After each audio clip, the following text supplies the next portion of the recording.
Hey guys, and welcome back to this channel. In this video I'll be showing you guys how you can easily delete your drafts on TikTok. Super simple. You're just going to select the profile button down here and you're going to click on drafts.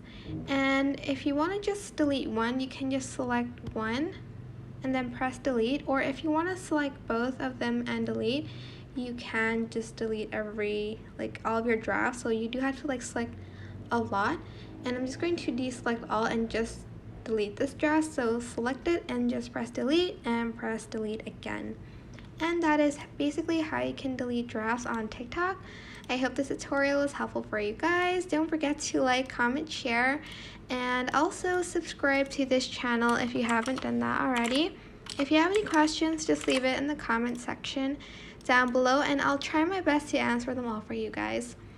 If you found this video helpful, please click the thanks button above the description box down below. Thank you so much for watching. Bye!